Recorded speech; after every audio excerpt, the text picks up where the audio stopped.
even though I am, considerably older than PJ. You still look exactly the same as you're when. very kind. You're saying that you were in charge when you were me. young. I looked old in my.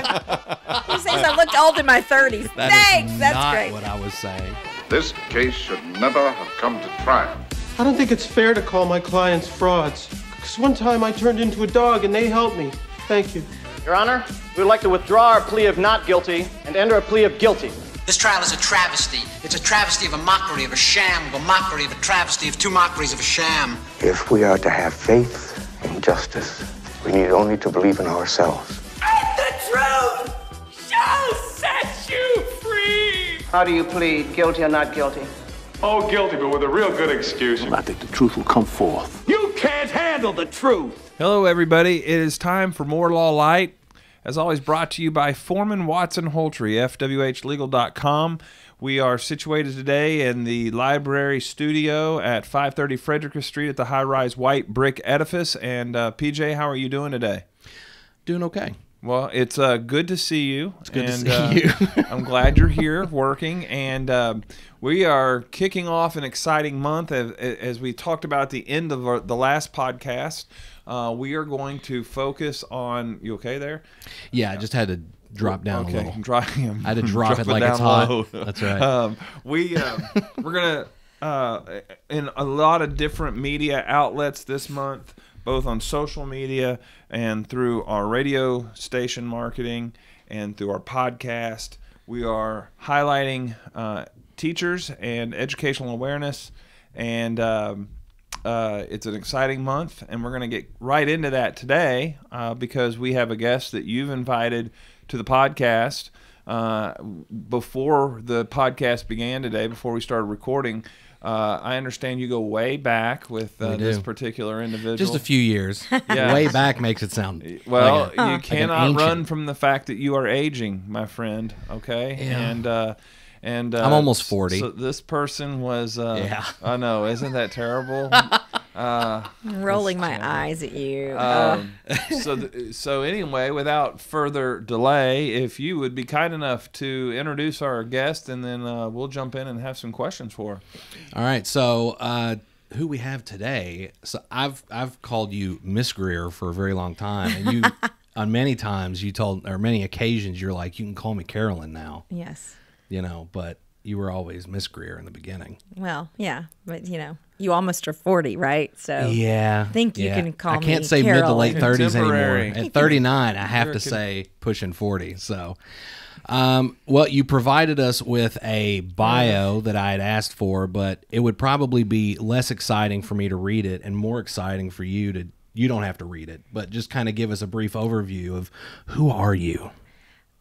Okay. I suck at introducing people, just in case you weren't aware. Yeah. I'm Carolyn Greer, Carolyn Cork Greer, and I'm the theater teacher at Owensboro High School. I've been at Owensboro. I'm going on to my 24th year of teaching at Owensboro, and I've been teaching theater for over 30 years and directing theater for over 33 years. So theater education has been my focus my whole career. I'm very proud to be the head of the Rose Curtain Players, which is Kentucky's oldest high school theater program, in case you were wondering. It's almost 100 years old. Wow. And proud mother of 3 amazing young adults who are doing things in their own worlds and amazing, Bree, Gray, and Tucker. And I have 2 spoiled dogs. So that's my life, my job, my kids, and my dogs. So who causes more trouble, the dogs or the kids? Oh, the dogs. Oh, geez, the dogs. Yeah. I mean, the kids are out. Right. The kids, the baby's 21. He's, a senior in college. Yeah. So, and he's lost quite a bit of weight. He's lost over 100 pounds in the past 6 months. Mm-hmm. He looks great. It's insane. He almost doesn't even, I didn't recognize him when I saw the most recent photo. No, he doesn't. No. What's his secret? Running. Okay, well, that's not going to happen. Low carbs, low carbs and running. He's actually preparing for a mini marathon. Oh, okay. For like a half marathon in November in St. Louis. He goes to school at Southern Illinois in Edwardsville, which is right outside of St. Louis. And so he decided he was going to eat healthy. And so he, very low carb, very few grains, and runs and exercises and works out and he's not obsessive, but he, since he's been home, he's like run 4 miles this day and no, thank you. Well, it worked because he looks fantastic. And of course, just to remind him that while you're young. The weight change doesn't define what his accomplishments are. And I'm very proud of all of my kids. Tucker he's getting 2 degrees. He's got a double major, and he got his first degree in 3 years. Oh, wow. So he's already finished 1 degree, and he'll have the second one at the end of next year. So,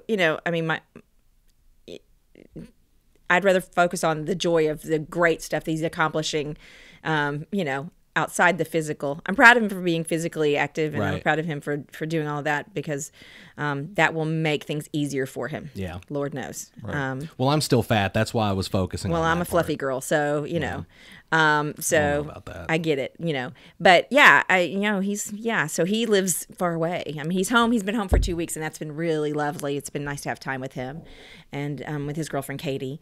But he goes back at the end of the week, and then the pups will be all my trouble again. So Puck and Maple are a handful, yeah. One of the things, Carolyn, I won't call you Miss Greer. Please don't. Please don't. Well, I don't even call her. I don't call her that anymore either. When I knew that you were going to be a guest today, of course, kind of kicking off our month with our teacher awareness. One of the things that I was really glad to see is that so you have your core studies in high school or in any level of school, right. And a lot of times those teachers get a lot of the spotlight, the limelight, because they're teaching the reading, writing, and arithmetic and sciences and things like that, which are all incredibly important. Except math. However, it's important. However, one of the things that, as I've gotten older and I have 4 daughters of my own, and I everybody is their own unique individual, and there are some kids that really struggle in what I would say in the classroom in the core courses, but they have a beautiful artistic mind or a talent. And one of the things I'd like for you to talk about is how you see a theater department in a high school bring out and touch lives that may have been overlooked if there was not theater education and something that brought that out in students and kind of set them, helping them find their identity, because they may. And this isn't to say, well, if you're a theater student, you're dumb. I mean, what I'm saying is that there are some students that thrive in that environment, and if it wasn't there, who knows what would have happened? I'm one of those kids. Okay, well, go ahead. There's a big joke in the family that when I was 3, I demanded applause for saying the blessing, which is probably very true. I remember me as a youngster, even though I am, considerably older than PJ. You still look exactly the same. You're very kind. You're saying that you were in charge when of you were me. young. I looked old in my. He says I looked old in my 30s. Thanks. That's not great. what I was saying. No, I was one of those kids. I knew that I wanted to do something with the arts, but I didn't know what. And it wasn't really until I got into high school where I got into a theater program. And I'm still dear friends with Mary Kroc, my high school theater teacher. She was such a force of support and encouragement that helped me realize, I don't want to be an actor. I don't want to, I want to teach. And it was my junior year in high school that I decided I wanted to be a theater educator. That's rare. So I have felt very, very fortunate that I have spent my whole career in the job, in the focus of what I've always wanted to do, and that's theater education. And I decided that at 17 years old. But had I not had theater, had I not had this program at Morrow High School in Morrow, Georgia, I don't know what I would have ended up doing. And that just seems implausible to me. I can't imagine not having the career that I have and not having the opportunities and the young people that I have worked with over the years. There are so many that I'm so proud, because I've seen kids that, didn't have a focus, didn't have a plan, didn't have a goal, but using the arts, it led them, to a career. The career may not have been in the arts. I've always told my students that 99% of those that I teach will never be actors or directors, but they'll be audience members. And we need those people because they'll appreciate and respect. So, you know, I've had kids that came through the theater program that we didn't expect to go to college that went to college, you know, because they got a theater scholarship that would help them towards their, you know, education major or, you know, so many different careers. And it's like that in all of the arts. It's not just theater, it's in dance and art and choir and band and orchestra. These are very talented, very intelligent kids who don't always feel like they fit somewhere else. Right. And so, I mean, 2 of my own children got degrees or are getting degrees in theater. My second one is in education, is a special education teacher, and she's amazing. And Bree is a behavior specialist at Sutton, and I'm incredibly proud of all 3 of them and the choices that they've taken. But Bree was in orchestra, Bree was in choir. All of my children have come through the arts, and it's made a difference in their lives. And knowing how it's affected me, knowing how it's affected my own children, there's nothing better than knowing that I can help someone else's child. Right. And connect with them in a different way. I mean, parents always say, you spend more time with my kid than I do, and, you know, blah, blah, blah, because we do spend a lot of time working together. And I've been very fortunate that parents have been supportive of that connection and allowed me to build relationships with students, so I can help them off the stage. Well, in my mind, I think there's a lot of great skill sets that come from being involved in theater that we are losing in young people today. And number one of is being able to speak and to make sense in front of people, you know, and absolutely. And to do it with confidence. I was a debater in college, and as a part of our debate team, our coach also was the coach for our speech team, which had some theater events tagged on. Miss Woodring would require the debaters to do some theater, you know, some of the theater events, oral interpretations and things like that, not because she needed the points, you know, on a speech competition. She did it because she knew that to be a better debater, that incorporating some of those skills that you learn by acting and doing oral interpretation would be transferable skills. And to this day, you know, reading and playing off the energy of a jury, or reading and playing off the energy of a crowd that I may be speaking to at a continuing legal education event, you know, I find myself resorting back to some of the things that she taught me. And so I think it's an incredible work to bring about some confidence in young people, to be able to speak, to be able to use voice different, to be able to use, you know, all of that.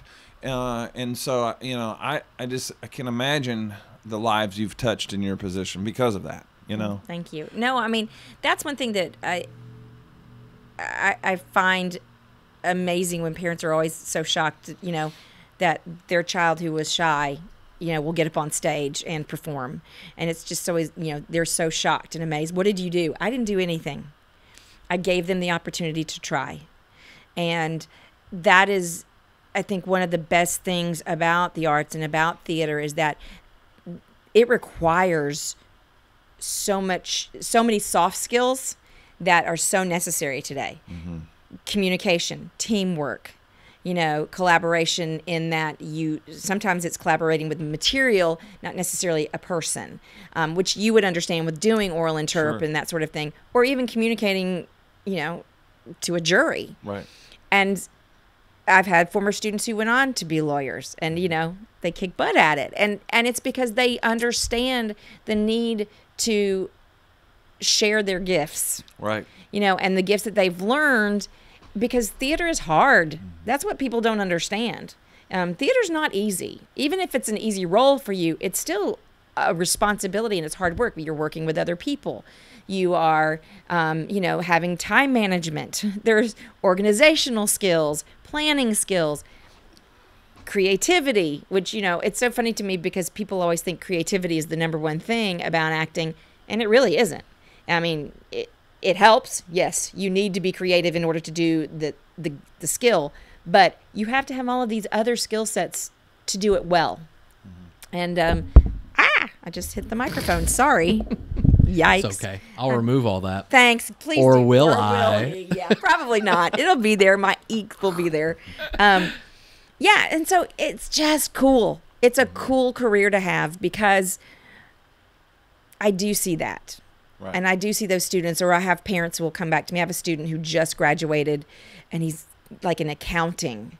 But his mother came back to me recently and said, you do realize that this program made a difference, made him more comfortable in front of people, made him more confident. And that's what we want. We want people to feel comfortable and confident with who they are. There's a couple of other things that I was wondering when I was giving some thought to having some time to talk to you today, and one of them is how difficult was it over the last year in what you particularly teach, right? Yes. And having to go to remote learning, I mean, I would think that theater education and all of that, it was incredibly difficult. I mean, it's hard enough to change on the fly and teach English, and I mean, all of that, you know. But my goodness, theater arts seems to be so hands-on, yes, and so Very. production oriented, and yes. so behind, all the things that go on behind it. How did you do that? As best I could. Right. There were definitely challenges. Some things we ended up, surprisingly, like we were really worried about teaching the technical theater class and how that would play out, and it actually worked out well. Actually better for me than my performance-based classes. We were not in the same building together. We were not, we started rehearsing things that never came through because we thought maybe we would be able to perform again, and da-da-da-da-da. So it was not easy. I'm so proud of my students for surviving it and actually trying, because they were overwhelmed. On top of anything I asked them to do, all of their academics were in that same format. That time spent in that box was very difficult. By the spring, we were able actually to produce 2 pieces and put them on stage with clear masks, and it was like Christmas for all of us because we hadn't, and we had seniors who, their senior year was. We thought the senior year was rough for the kids the year before, but this year's, this past senior class, they lost almost everything. And so all of these performances and all these opportunities and festivals and events that we were supposed to have been a part of were gone. So finally getting to perform a few pieces at the end of the year was just a celebration. It brought me to tears of seeing kids on stage because they spent a year in a box, and they tried and they attempted and they worked on things. But especially for my Theater 1, my beginners, it was very difficult because there was a disconnect. There is such a connection of coming into a classroom, communicating with each other before class starts, getting to know your classmates, the camaraderie that is built, especially for a theater class. They have to trust each other. They have to have a connection and a relationship. And all of that was lost until the spring. Right. So it was not easy, and I am so proud of all of the students in our school system and all the school systems that survived, because as hard as it was on us as educators, it was far worse, and so many kids that need that interaction and need that connection, that missing really was hard on them. And the follow through and the just there were so many of them that were having to do that without parents at home, because parents are working, and so they're sitting there, and just the discipline. I think that it was just.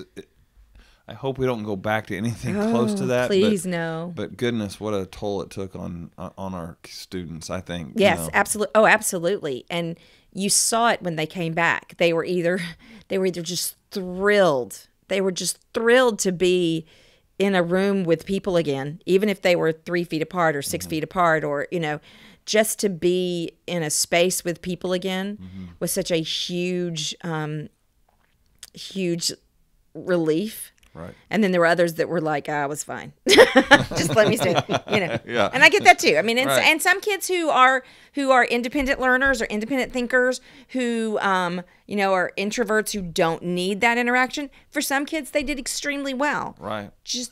And more power to hallelujah, good for them. Right. I would have not been that child. Right. Oh, my me children either. would have not been It that would have been child. tough for me. Same here. I've been up walking. I couldn't have done it. No. I mean, I can't sit at my computer for more than 10, 15 minutes now. I get up and walk around and, so. I don't know. Because of the way I teach and what I teach, it is so important to have that one-on-one or a group work or, things that you can put them in a chat room, we can put them in small group rooms, and it's not the same as being in person. And even if we're wearing a mask, wear a mask, that's fine. It's having that interaction, that physical presence, that I think makes a huge difference. At least it does. It did for me. I needed that. I needed to be with people. Well, plus acting is give and take. Yep. So acting is reacting. Yeah, exactly. So you have to be obviously, it helps if you have someone who you can play off of. But right. Because I've been doing a lot of listening versus talking, and I think a lot of that has to do with the fact that I am that student that you keep talking about. Like, that was me. Because in high school, I mean, a majority of the time, if I wasn't in the video production room, I was in the drama. You're with me. Yeah. So like all my really good friends were drama club kids or, in the theater kids. And, so whenever I was doing everything I could usually to get out of class to come be in one of two places. And I couldn't imagine now having to try. Now, I don't consider myself an actor, even though I did, I guess, some acting back in the day. But you could act. Well, wait a minute. I heard a story about you, PJ, where there had been like a dinner theater or, dinner served after a play that you were in, and you told you told Miss Greer here that, you are an actor, not a busboy. I mean, truthfully, so I remember Is that true? I remember that play. I don't remember that instance. It's possible that I was just being sarcastic, and maybe we didn't have repertoire at that point. But honestly, I was. There was a look on your face. Why do I remember this 24 years later? But I still, when I passed that kitchen at the River Park Center, I'm like, PJ. Too good to wash dishes. Oh, yeah, so it made an impression. Yeah, But I don't remember getting mad at you about other things. Skipping the senior trip to go to skipping Holiday my World. show. Skipping my show to go to Holiday World. Well, I mean, I don't remember that instance, truthfully. It probably was because, I mean, like I said, back then I was spoiled, and I probably thought I was too good for doing dishes because I wasn't used to doing dishes. You didn't do dishes at home? No. What? Oh, no, I can't. No, here's the deal. My kids, they have chores. Yes. They do things around the house. Now, I'm not saying that my mom was a bad mom, but I got spoiled. I had no responsibilities around the house. And because of that, I thought I was too good for it. Got it. I don't remember thinking I was too good to do it because I'm an actor. But now, I don't consider myself an actor, even though I've done a little bit of acting. When was the last time you acted, though? Well, I mean, I had a cameo in 13 Slays Till Christmas, which is the most recent. But I think as far as acting goes, probably Volumes of Blood. But I played myself. That doesn't count. Or like a horror. Or what about the acting you did? A douchebag version of when myself. we announced our phone number. You well, acted on there. That was my debut. Right. I was playing myself though, and even Eminem was good in 8 Mile, but that's because. If you can't play yourself, you really suck at acting. Well, but that's not true. There are some people who, there are some people who do just fine on stage and performing a character. Right. But it doesn't necessarily mean that they can get up in front of a crowd and speak. Or even just a casual. I mean, I've had really, really shy students over the years that get them on stage and you would just be floored by what they could do, and then afterwards they would be like, And if you asked them to get up in front of a crowd to speak as themselves, they couldn't do it. That's interesting. it's very common because it's different. You're not playing yourself. You're playing someone completely different, someone who is not you, who doesn't have the same thoughts, the same process. That's why backstory is so important. They don't have to play anything like themselves. Like some of the sweetest kids I've ever taught love playing villains. Everybody should love playing villains. Villains are always the best roles to play. I mean, they're, who doesn't want to play a villain? So it's always interesting to see those kids that then we're like, and then everybody assumes, oh, they're in theater, they'll be fine to do this. And some of them are very comfortable of getting up and speaking in front of a crowd, and but others are not. I'm supposed to be closer to the mic. Sorry. Others are not. I'm not good at this. So it depends on the person. So the fact that you can play yourself, sure you can, but you're also an extrovert. Right. Well, I've also sat through a lot of auditions. Oh, yeah. And I know how you feel now, because there are some horrible.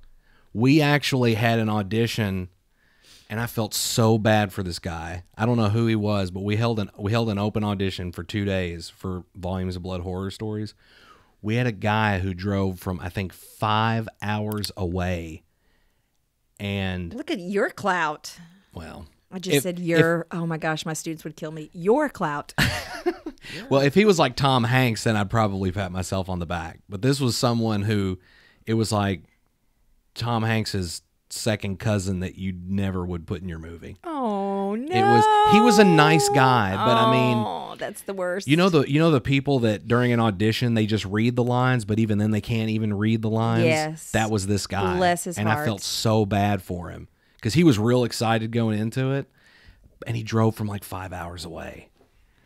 And only to be crushed by you. He crushed his dreams. We did the whole, thank you so much for coming in. We'll be in touch. We did that. We did that whole thing. Of course, we were never in touch. But I think we did follow up and thank him for coming. Yeah, I was going to say, did you at least we did that. communicate with him? We at least did that. But That's it was the whole, I'm so sorry we had so many people come in this role. Yeah, there's just so many opportunities. Yeah. That's the hardest thing about my job. Hands down. The most difficult thing that I have to do is to cast a show. And nobody will understand that until they've done it. And I love it because my program always has student directors. I think that's very, very important for students to get the opportunity to direct their peers. And it's always great that the first time we're in a rehearsal, an audition process, and they look at me and go, this is so hard. You think? It is. It's very hard because you're going to disappoint someone. Right. You're going to disappoint someone. It's like the coach cutting players. Yes. The whole. Yeah. Oh. You know that someone is going to be sad about the role they didn't get, or it's for me as a theater educator, because I look at things a little differently. Yes, I'm going to push my students. That's a necessity. I'm going to push them to be stronger. I'm going to push them to make each performance better. But I'm not going to put a student in a role where I know they can't succeed. Right. Because it's educational theater. Now, they may I may give them a monologue or a scene that's out of their comfort zone or out of their preparation. But on stage, now I may look at a kid and go, okay, you're going to have to work very hard. You're going to have to work very hard to get this role right. But I won't put a child in a role that they shouldn't. I can't do that. I'm not going to put a child on stage where they're not going to be successful. Now, if a student decides not to try, it's on after them. I've cast them, and it's apparent, usually 9 times out of 10, it's right there in front of everybody to see. Did you know she looked at me when she said that? I did not look at you. I did not. Well, she has 2 options, and she never taught me. So. Okay, so wait. Okay, you were the nerd, weren't you? Yeah. Oh my gosh, that was such a good show. It was. The fact that I remember that 23 years later. Well, what's funny is, so we had Todd Reynolds on the show. Yes! Several. Yes. It was like 5 or 6 episodes back. Todd. And he said he remembers the first time we ever met was when he came to that show, and he had played that same role. So that's when we first met. I'll be honest. Sorry, Todd. I don't remember that. Being in that play was fun. but memorizing that many lines was extremely difficult. Yeah. And I know I couldn't do that now. And having to memorize memorize the lines. See, I can't even talk normally. I get you. And hit your marks. And it's just like, because there's the part that sticks out in my mind, the part that I remember the most about being in that play was, there's the part where we're all sitting around and I have like a monologue and I have that pasta salad. Yes. Okay. And it's The Nerd by Larry Shue. It's a really great play, and I should do it again. It's been 23 years. Maybe it's time to do. You should just. I'm not gonna be the nerd this time though. But the reason I remember that specific part was because I have this monologue and I have to. I'm bringing the spoon out and like pointing at people, and I'm kind of flicking the food and slinging the food around. Actually, 3-bean salad. Yeah. Okay. Why I remember that? But I drew a blank during one of the live performances. I think it was like the second one. Yeah. And I drew They're a blank. all live. Well, you know what I mean. Anyways. It's theater. Yeah. Until now, most of them were live. True. So it was during the second performance, but I completely went blank and I could not remember any of my lines. So I'd start winging it. And I'm so mad and frustrated with myself. I was like scooping it up and just flinging it really hard at people, trying to memorize or trying to remember what I was supposed to say. And then something clicked in my head, and then I started right back into it. But I could see the look on a few of like Kevin's face. I could see them going, "Oh my God, he doesn't know what he's talking about right now." And then it just like clicked, and I started going. But at that point, I'd almost emptied the bowl out. That's funny. Yeah, but I was so upset with myself for having drawn a blank that I had like really thrown the food everywhere. But it was probably the single most horrifying experience, because at that point you're thinking everyone sitting around me is relying on me to give them what they need to move forward. And then of course everybody out there is expecting to see something entertaining, and when you don't know what you're talking about, it is horrifying. It may still be entertaining, though, you know. Right. Not to you. No one noticed. Thankfully, I was able to play it off. But that is the experience that made me say, I don't want to be an actor. I get it. For real. I get it. I think that was the last main show I ever did, and it was because of that. I'm pretty sure. I mean, I was in other plays, but I think as far as like a main role, I don't remember ever doing another main role again. Were you in Snoopy? No. I wasn't in that at all. That I can remember. Huh. Well, PJ, flinging food at your supporting actors and actresses is not a way to endear them to you. Well, that was part of the blocking, actually. Right? Yeah, it was. I was supposed to. But I was a strange little play. Got a little bit more aggressive with it. Right. Yes. It was probably the most realistic acting I ever did, because I was actually pissed off at myself. It happens. So here's the question I have for you. Yeah. Going back to auditioning. So when I audition a film, making film, having been on both sides, the theater side and the film side, doing film is completely different than theater. Right, absolutely. It's a lot, in some ways, easier, because if you screw up, you just do it again, and it's not a big deal. Well, sometimes it's a big deal, but just anyway, time and money. Right. So, but with auditioning, for what I do, a majority of it is seasoned people who some have been doing it for a really long time, other people not so much.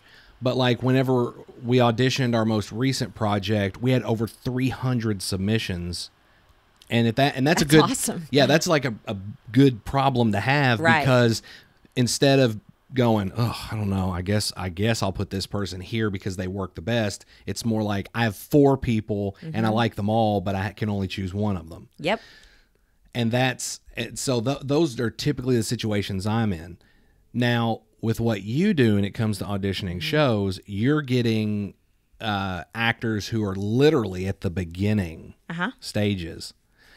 So how difficult is it to cast something when, you know, and I'm not saying like everyone who starts out sucks. Right. Because there are some people who just have a natural ability to act. Absolutely. And then you have other people who may not be fantastic, but the more they do it, the better they get. Absolutely. And then you have those people who will never be actors. Absolutely. Yeah. But with what you do, you're kind of limited to just right. the It's my body. building. Right. So I mean, so really, how difficult is it to cast?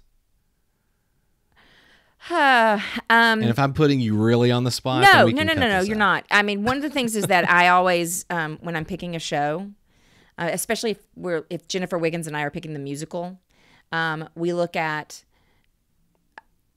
do I have at least 2 or 3 people who could play each of the major roles?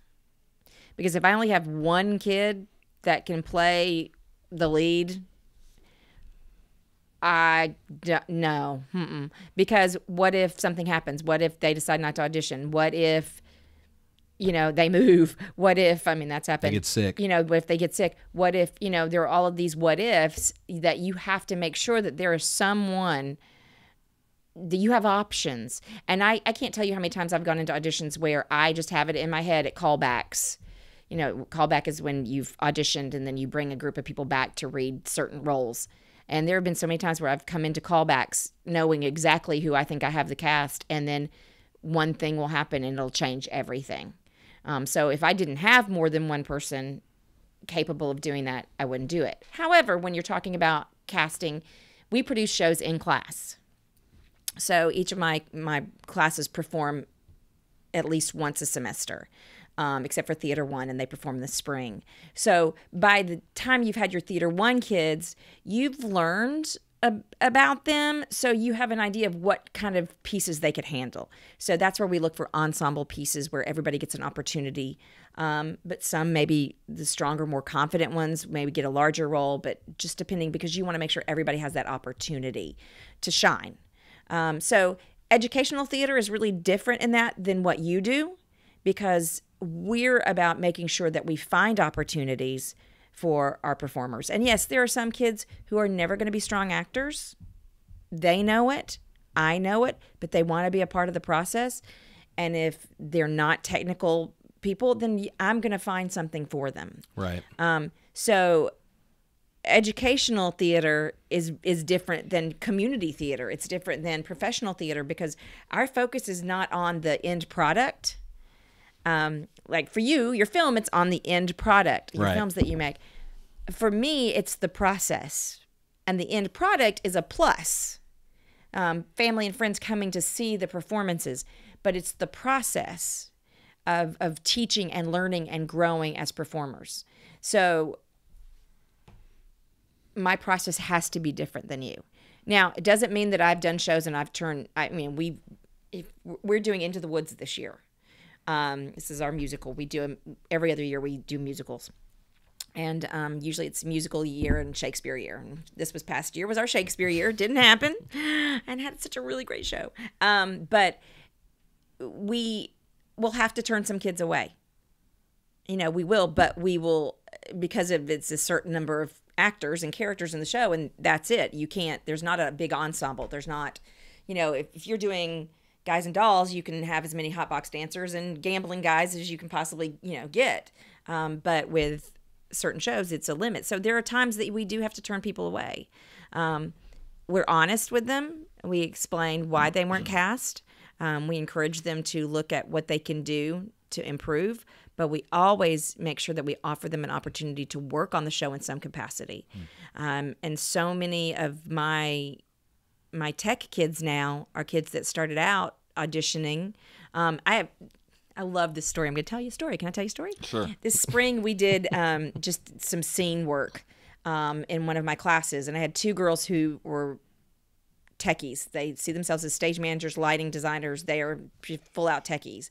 And I said, okay, look, just for audition, we just go through the audition process in class with everybody. It'll be fun. Just go through the audition process. So they agreed. The 2 girls agreed. And they both did really well. But I needed my technicians. I needed my sound and light person. So I said, would you be willing to do one scene and be in one scene? And they were like, sure. So one of them I put at the beginning of the show and one I put at the end of the show so that they could trade out in the booth. But so some people choose to go the technical route, not because they're not talented, but because that's what they love. I chose the directing route. I have no desire to act. I have not been, well, I did perform in January, February, for the first time in 30 years. And I was in one of the River Park Center's IFEs, the interactive film experience. And I was in Moulin Rouge. And I danced and did the whole, it was exhausting. I was the oldest woman in the show. And I had a great time. And I'm glad I did it because it got me out of my comfort zone and it got me out of the box, which I always try to get my students to do. And then it reminded me, no, I like being on the other side so much more. Right. You know, you don't have to worry about a costume and choreography. Right. You just tell people what to do. It's awesome. So I don't know if I answered your question You or did. not an hour ago when you asked me and I just kept No, going. you're good. But As a follow-up, this is something I'm interested in. Have you ever turned a student away who wasn't particularly good, and then their mom was like a Beverly Goldberg, where she came there and was like, "My muffin is the next Denzel, and you better put him in the show"? Have you had that happen?